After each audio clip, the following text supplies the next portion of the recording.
Ladies, gentlemen, and everyone in between, welcome to Talking at 6. I'm your host, 1-6, aka Mung Doll stunting on y'all, aka Truffle starting to kerfuffle, aka Panini in the green beanie, aka Chowder with a nose full of powder, aka I'm not your boyfriend, aka Rada Rada Rada Rada, aka I'm not the sassafrashin moon, aka Endive minus the beehive, aka Gorgonzola with the Motorola, aka Gazpacho. Where my watch go? Aka Possibility Doom, aka The Four Falls for Chumps. Today's episode is brought to you by procrastination. Procrastination, when you really need to get things done. Eventually. Today's episode will be discussing / reviewing / ranting about Chowder, which aired on Cartoon Network from 2007 to 2010, and honestly, in my opinion, is one of the great Cartoon Network shows. Like, it's extremely heavy hitter. It follows the life of a young chef's apprentice named Chowder, who's a purple bunny bear cat thing.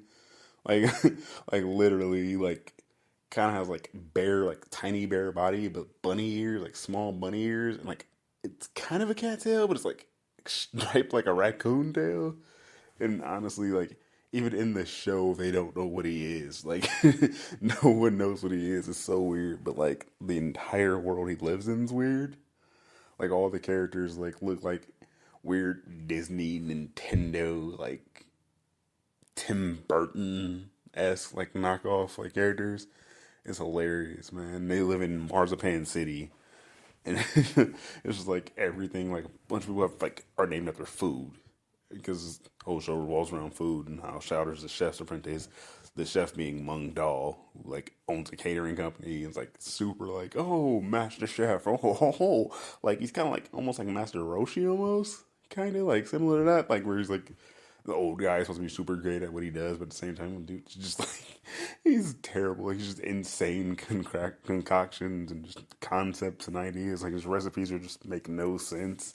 The whole show is like super off the wall and crazy. And like literally, like I said in the intro, like this show shatters the fourth wall constantly. There's so many times where they just talk directly to the screen, or they'll just like ask a question of why am I doing this thing. And it's like there's one where like Chowder's just asking Mung a bunch of questions back to back, and it's like the last question is, Mung, why am I asking so many questions? Because it's the easiest way to get the information across to the audience. Oh, just turns to the camera. Hi. It's so funny. I mean, like, yeah, the show's animated. Like the whole thing is like it's a cartoon, but it's like self-aware cartoon, and honestly, that's makes it insanely funny. Insanely funny. Like, there's one where Chowder's like working on his handwriting and he's drawing everywhere. And like he writes on the screen, and the guy Gazpacho's like, hey, don't write there. Come here, bring it in, bring it in. The screen closes up on him. He like wipes it off. It's like, oh, it's fine, it's all good. And points to the Chowder points to the Cartoon Network logo in the corners. What about that one? It's like, yeah, that one doesn't go anywhere, no matter how hard you try. This show is insane, dude. Like, it's funny. It's like I was looking back about it before I decided to review it. I was thinking back. I was like, oh man, when did I watch Chowder? Like, I know I watched it like early high school. I was like, oh man, it must have been like late middle school, early high school. This show literally aired the entire time I was in high school. Like, it aired from '07 to 2010. So it was strictly high school. And it's like, this show is like, it's weird. It's Cartoon Network and it's like bright and colorful. So it seemed like it's aimed for like a younger audience. But really, man, it just hit right home with me. Like, it's so awesome. It's so like just off the wall, insane, bonkers. Just like it makes no it makes no sense. There's no logic. There's no reason for anything. Just like it's off the wall. Like Mung's Chowder is Mung's assistant. He's a chef's assistant. But there's also Schnitzel who works for him, who's a giant rock monster. But it's like just tall gray dude with stubby arms and like little tiny fingers, and like his legs are just like stumps, and all he says is "rada," like no words. Everything is "rada, rada, rada, rada, rada, rada, rada, rada, rada. For some reason, everyone in the show understands him. It's kind of like Groot from Guardians of the Galaxy, but everyone understands Schnitzel, especially Mung. Like, Mung is just in on all his jokes. He's like usually translate, not usually translate, but Mung responds to what he says by almost recapping what Schnitzel said back to him most of the time. Like, there's one where Chowder eats this super sour fruit, and like it makes his mouth pucker so hard that like it sucks his face into the rest of his body and creates a black hole where he's like basically inside his own mouth, and like they're trying to save him, trying to pull him back out. And, like Chowder Schnitzel's on like this giant mixer, like stand mixer almost, like kitchen mixer, and it's like a exercise bike, and then like him pedaling is like what's turning the mixer, like trying to pull the mixer, trying to pull Chowder out, and Mom's standing there yelling at him. It's like, Schnitzel, you gotta pedal harder, rada rada rada. I am not making you do all the work. I'm standing here pointing at the pucker hole, aren't I? It's just so stupid, man. It makes no sense, but it's really great. I highly recommend watching it. It's on Hulu. You get time, check it out. Watch a couple episodes. You don't gotta watch them in order because it doesn't matter. Like, there is like no, there's very little continuity to the show. Like, yeah, sure, there's certain characters and like certain things are established, but there's never like a major thing where it's like, oh, if you miss that, you won't get it because there's no overarching story in the show whatsoever. They're all like every episode split into two parts and they're two separate events, and it's just always just off the wall, just insanely crazy. There's one episode where like these two guys show up. They're like tailors and they're brothers, and they're actually they are Mario and Luigi. Like they can't legally call them Mario and Luigi, and they don't have like the M and L in their hats, but it's a short chubby red dude, a tall skinny green guy, and it's like it's clearly Mario and Luigi. They can't call them that, but it's clearly Mario and Luigi. This show's so great. One of my favorite parts is like the patterns on clothes, on the characters' clothes, are like like a separate layer to the clothes, which is kind of hard to describe without being able to see it visually. But like when they walk, when they move, the outline of their clothes move, but they're going forward while the background, like the pattern of their clothes, is moving the opposite direction. Like it moves the opposite direction, as if like their clothes are like the pattern is part of the background, and the characters are sliding across the background, and it's so weird because like it's not like the same as the background of the actual show. Like they'll be in a city, there'll be buildings behind them and stuff, but like as they're moving, the pattern of the clothes is going one way while the clothes are going the opposite direction. And it's so weird. It's one of those things like once you see it, you can't unsee it. And it took me like a really long time before I ever noticed it. Like I watched the show a lot before I ever noticed it. But then once I noticed that, I can never not see it. I can never watch the show and not pick up on it. And it's funny because like it's Chowder's like entire outfit, his shirt, his hat, his pants, like everything he's wearing does it. And then like Mung's kilt does it.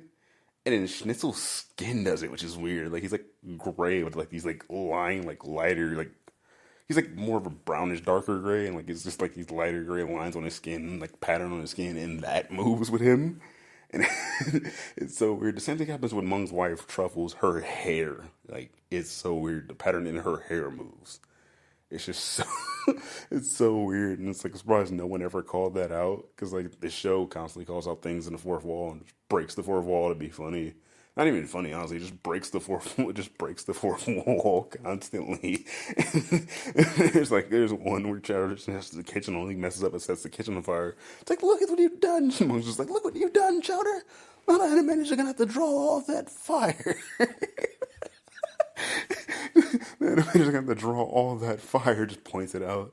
There's one where like the kitchen's completely wrecked, but they get a new order and they gotta make the recipe. It's like, Schnitzel, a little help. Schnitzel just walks out of the frame, walks into the side of the frame, grabs the frame they're in, and just shakes all the dirt off of it and puts it back. And Mom's like, thanks, Schnitzel. It's just like, what are you talking about? Like, why? Why was that even physically possible, man? It's such a great show. Like, it's so awesome. Like honestly, you can watch it with the whole family. The kids are like it because it's like wacky and slapstick comedy, and you'll like adults will get it because it's like there's just fourth wall breaks and it's like Mung and Truffle's relationship, their whole marriage is just hilarious. Like there's one where like Chowder convinces Mung to spend the savings, like the money they're saving that they can't touch, but Truffles is sick. And Mung has to buy something. So I was like, oh, you should spend money. They just go on this giant spending spree, spend all their money at the mall. And like this delivery, the one delivery, food delivery comes in, they had to pay for it. It's like, where are the money? It's like, the delivery guy's like, oh God, it's like, you know what this means? Mom's you know what this means? It's like, your wife is going to kill you? Worse than that. You're not getting your delivery? Even worse than that. No money means no animation. The show just cuts just cuts to the live action video of the voice actors in the studio recording the dialogue as it's happening. So that section of the episode is just not animated. It's like, what are we gonna do? Just cuts to them having a car wash. It's just the voice actors from Chowder having a car wash to pay for the animation of the show. It's so stupid. Like, it just makes no sense at all. It's so unnecessary, but man, it's hilarious. It's so great. Oh man. And Chowder, like, I guess technically he's not Mung's kid, but he like lives there. That part never really like made any sense. It's never really explained or gone into details. But there's one section like where they get into a food fight that turned into like full blown war, where Mung is like writing letters home, doing voiceover, supposed to be in his head, but Troubles can hear it. And he's like, I have wife and our kids. Like, we don't have any kids. I hate when she reads my thoughts. Then stop talking out loud. Stop thinking out loud. I was like, yeah, so technically Chowder's not their kid, but he does live with them. And yeah, I don't know. They never really they never really say anything about that, who Chowder's parents are or what. It's one of those things where it's like, I don't know. He's not the kid. He is the kid. Who knows? It's never really explained. It's a cartoon. Everything has to make sense. The show breaks the fourth wall. The show breaks the fourth wall constantly.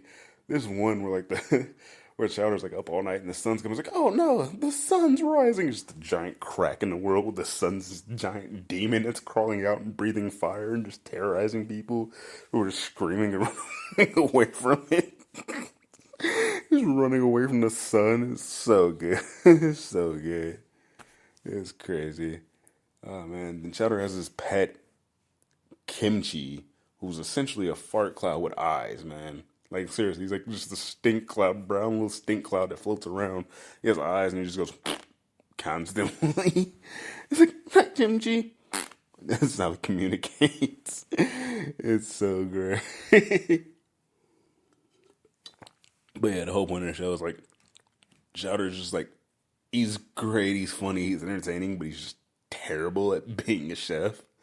He's supposed to be like Mung's supposed to be teaching him, but Mung can't get through to him because Chowder's just super like hyperactive kid, like who's just like I just want like he lets him make his first recipe. He lets him make his own recipe for the first time. He's like, all right, what do you want to make? He's like, well, what do you think I should make? He's like, yeah. Mung tells Chowder he should make. What was your first one? Pickle in a cup. No, I don't want to. I want to make something hard. Pickle in a cup.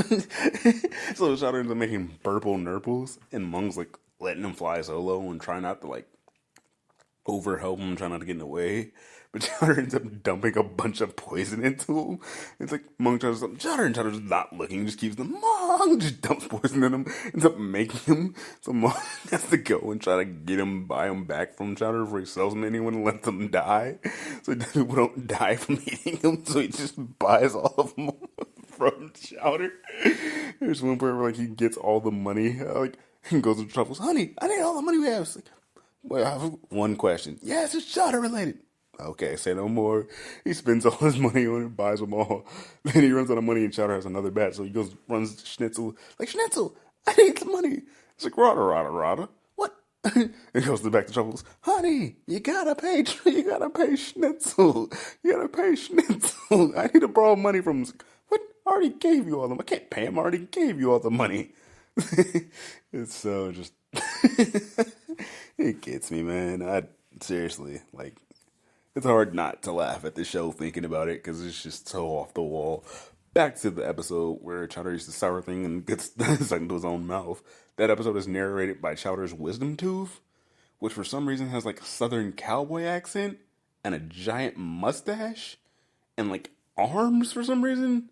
You know, it's a tooth in his mouth. And there's one part where like Chowder like walks by. He's like, "Are you the moon?" It's like, "No, I was like, "I'm not the moon." I was like, I'm not the sassafras moon. I'm your wisdom tooth, you chucklehead." It's Moon, can I have some cheese? It's like, listen, all right, you are the only one that can save your mouth from these sour guys. Like this Chowder's wisdom tooth has to narrate the episode and move it forward by telling Chowder what he has to do to save the day, and it's just insane. Like it's so wacky, just nonstop nonsense, crazy. Just it's so awesome though. Highly recommend checking it out. It's honestly one of my favorite shows. It was around I guess it was around the era, like around the time like when one of my things, Ed and Eddie ended, like Ed and Eddie, like all the Cartoon Network shows ended, and like the new stuff started up, like Foster's and Flapjack and all that kind of stuff. Like around the time it started around the same time as those shows when the newer things started taking off. And honestly, Chowder was like one of the better shows. Like it held its own.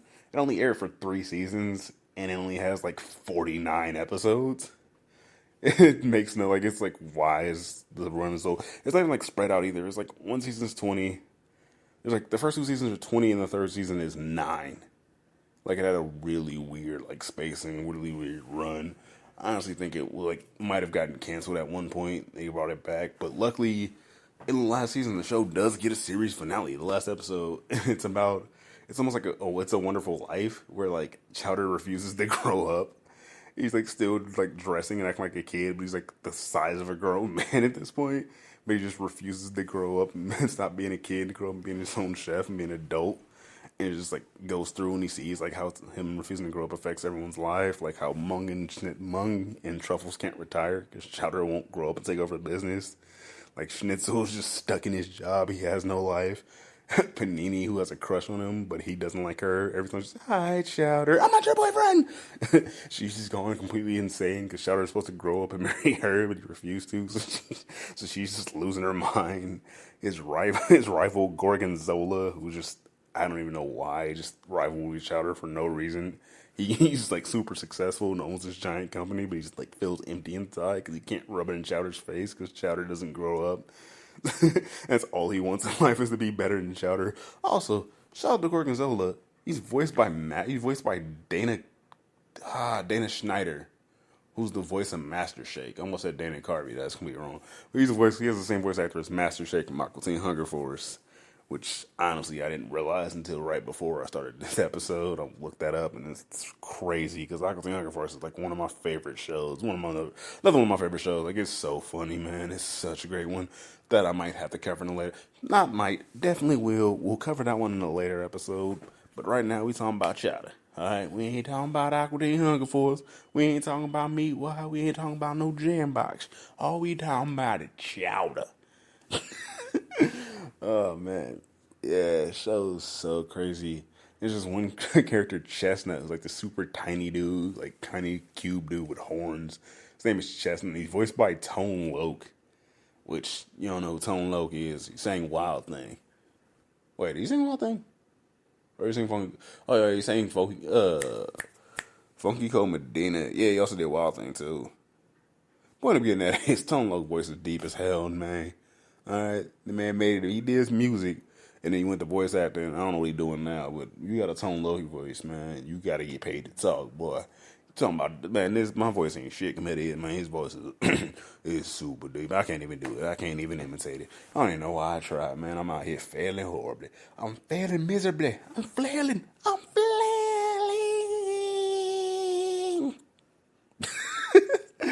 Oh, man. I seriously don't even know where I'm going with this. I don't know where I'm going with this anymore. But oh yeah, this is one episode where Chowder, like classic little kids, that all kept running outside every time he heard the Thrice Cream Man outside. Thrice Cream! He just run out in the middle of cooking, just go get ice cream, come back, and things just fell apart miserably because he didn't know to hold up his end. And Mung like eventually had enough. He keeps losing money. He had enough.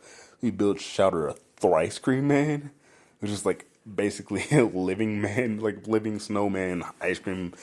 Snowman ice cream hybrid is like a living snowman, but he's made out of ice cream. He's just a never-ending supply of ice cream, so Chowder could eat as much ice cream as he want. and get his so he can get full without having to run out every time he hears the ice cream man. And it goes on for like a day, like 2-3 days before Chowder finally gets burnt out on ice cream. He just looks sick and he can't stand eating it anymore. But the ice cream man won't let him go because the ice cream man. Chowder is the ice cream man's best friend slash like only friend. Like the ice cream man ain't too bright. I mean, then again, you expect him to be the bright. The man made out of ice cream. Boy, the man is made out of ice cream. He ain't gonna be too smart, you know what I mean? He ain't all up there upstairs, but yeah. Scoop and mouth. Ice cream man, scoop and mouth. That whole episode's just wacky, man. Honestly, this whole show can be considered wacky. Just off the wall comedy, just constantly fourth wall breaks, man. It's such a great show. Highly recommend checking it out for yourself. You'll probably get a laugh or two out. You'll probably get a laugh or two out of it, man. There's some great episodes. There's their Christmas special, which is Hey, it's Knishmas. Because they don't have Santa Claus, they have Knish Crinkle. And honestly, I don't even fully remember what that episode was about. I just know the name was funny. The whole concept of that episode was insane. And Chowder's snowsuit is awesome. Because it does the pattern thing to the extreme. Like it's all over suit and it's like super bright. It's like bright pink. Like it's almost like Maggie's snowsuit from The Simpsons and the star snowsuit. Actually, it is. It's Chowder in a star snowsuit, like a pink star snowsuit. And it's hilarious. The pattern like just moves super hard compared like the pattern is like way brighter clothes. So it's way more obvious. Almost to the point where it almost hurts to look at, like how bright it is. It's almost fluorescent. It's pretty neon. Like it's awesome though. It's funny. But yeah, such a great series. So many great cutaways. There's one where like Chowder and Gorgonzola are trapped in a basement somewhere or something. Like they're riding in an elevator. They're riding all the way down to a basement. And like it's so many, like the joke is like, oh, so many floors, so many time passes. Then when it gets to the bottom floor, ding, elevator opens up. And it's just it's a skeleton that looks like Chowder's skeletons, like Chowder and Gorgonzola. It just sits there for a couple seconds, and then they walk out from the sides and walk out. It's like, where'd those skeletons come from? I don't know.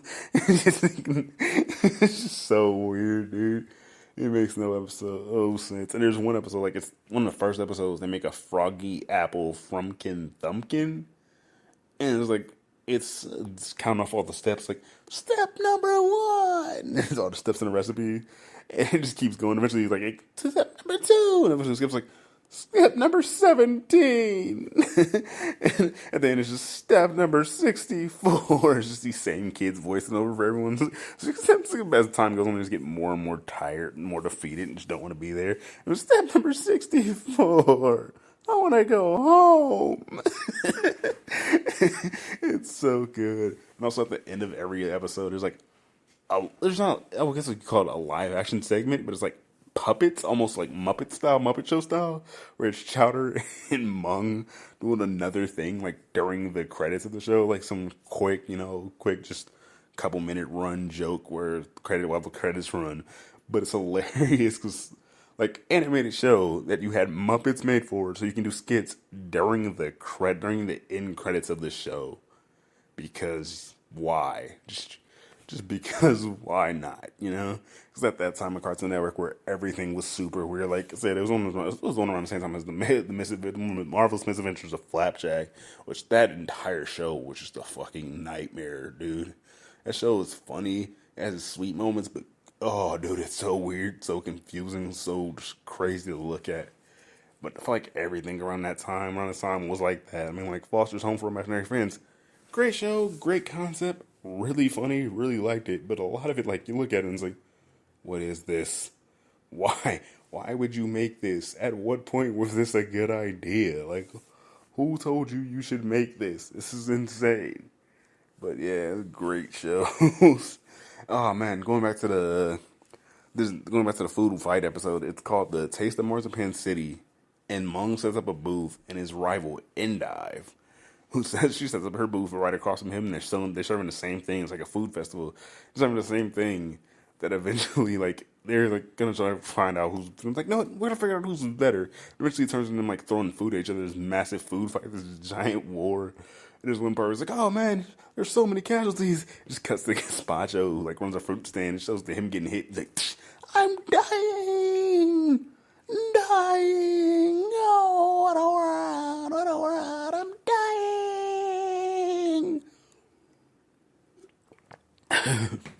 For like a solid 2 minutes while Mung is like journaling about it, but you just keep hearing Gazpacho screaming in the background about how he's done. Did I mention I'm dying? Like he's not even on screen anymore. You're just still hearing his scream, just screaming from off screen about how he's dying, and it goes on for so long. It's like it's really like if you have a goofy sense of humor, you like really just stupid, unnecessary things that are super over the top and just like not only like are crazy, they'll look you in the eye while they're doing something crazy, and it made the man, yeah, this is completely crazy, and then go right back into it. Like, man, what do we think? What were they think when they wrote this? And it goes right back into the show. Like, even they acknowledge that it's too far sometimes, and it's awesome. Like, it's so great. It's like during the Foo Fighters one part where Schnitzel just like sends on like this giant pot set up as decoration, like cooking pot, as decoration for the festival. It's like an archway, and like it's like I don't know, like maybe like 60 stories tall, like massive thing. At one point, Monk's like, it's time to break out the heavy artillery. Call in the airstrike. And it's just Schnitzel cuts the Schnitzel stems out of the pot. And he jumps off and just Rada! With this giant mushroom cloud that looks like Truffle's hat. Because she has like this pinkish purple mushroom on her head because she's a mushroom pixie. It's completely ridiculous, man. It's like just giant mushroom pictures, these little tiny wings that she just flies around all the time. It's funny. She's voiced by Tara Strong too, so it's like grumpy old lady, but kind of sounds like Bubbles from Powerpuff Girls. But just a grumpy old woman Bubbles, and it's hilarious. There's one part where like Truffles is freaking out because she gained weight, and Mung tried to put her on a diet, but she hates diet food. So in order to trick her to think she lost weight, they send her and Chowder out on an errand, and he just rebuilds the entire kitchen bigger so it'll look like she lost weight, so she'll feel smaller. But while they're out, it just shows like Mung, which just shows Chowder and Truffles walk, which is a map of the city with the little bouncing heads with the dots following them, like classic cartoon style, like showing where they're going. But at one point they notice the dots. She notices the dots, like Chowder. What are these dots coming from? Why are they following us? Quickly, Chowder, get away! Quick, Chowder, run! And just try to escape from the dots. And eventually, like, Mung finishes building her kitchen. It's like, oh, honey, you can come back now. It's like, they go back, say, good. Oh, good. Those dots almost caught us. It's just so stupid, dude. It's like, those dots almost caught us. The show is just completely over the top and like has a bunch of random crazy cameos that aren't technically fully acknowledged cameos, but are like we all know. And there's one actually is I think it might actually be acknowledged, but like they're the chief of the police for Marzipan City, which is where they live. He goes on a date with Miss Bellum from Powerpuff Girls. And it's just like, it's classic Miss Bellum. Like, you don't ever see her face. It's just like her hair from like the neck, her hair and like neck down. But it's like her and just like, oh yeah, it's like, oh, sorry I was late. The mayor got trapped in some contraption and blah, blah, blah, blah. It's like, Brady talking about like a episode of Powerpuff Girls. And it's like crazy, just like kind of writing it off. It's like, oh yeah, another one of those wacky misadventures. Classic mayor shenanigans. It's just completely ridiculous, man. The show's hilarious. Mung Dog, like, he has this giant nose and like this mustache because all great chefs have a mustache. And he's just like hundreds of years old. Like him and Truffles are both just like, I think they're like their 480th anniversary is one episode. It's just crazy. Like he's just hundreds of years old, but like doesn't really look like it. Yeah. But yeah, man, you go ahead and wrap this up. It's closing. I've said it like 30 times. If you haven't checked it out by now, you don't listen to me. You ain't listening to me, or you just don't care. Which one is it? Which one is it? And don't tell me you can't read, because that has nothing to do with this. It's also kind of sad, man. You should really work on that. Like, seriously, don't be out here like Floyd Mayweather, man. Heavyweight champ of the world. Actually, not heavyweight champ of the world. Man's a boxing champ. Man's a legend. Great record. Man got millions of dollars. And yet he can't read. Then again, he gets punched in the face for a living. I feel like anybody who gets punched in the face for a living, get a little bit of, you can cut him a little slack on being to read. I mean, Are we 100% sure Mike Tyson can read? No, I ain't saying Mike Tyson can't read. I'm not calling out Mike Tyson because that man is terrifying. Also, apparently he's decent at business. Owns several businesses. He's doing pretty well for himself. I'm just saying, you get punched in the face for a living. You take blows to the head for a living. We let you slide on a couple things, you know? I mean, you wouldn't blame a stuntman for, something. I don't know, driving, record, broken bones, Evil Knievel. Evil Knievel. Hey, look, Evil Knievel was born in Montana? Alright, that's completely unrelated, but yeah, go ahead and get out of here, man. Thanks for checking out the episode. Sorry for the wait. I am definitely going to work on getting these out more soon, like more quickly, more rapidly, more consistently. That's the word I'm looking for. Work on getting these more consistently, have some things come up that pushed it back, and then I just didn't feel like doing it because I'm lazy. But now we back on track. We're going to get this popping again. Come back and join me next week where I'm going to talk about something hopefully more interesting. Maybe same amount interesting. Maybe less interesting. Point again, that is, next week I will be discussing something else. So please come back and check it out. Thank you for checking out this episode. Remember, I ain't shit, you ain't shit, but we all talk 6.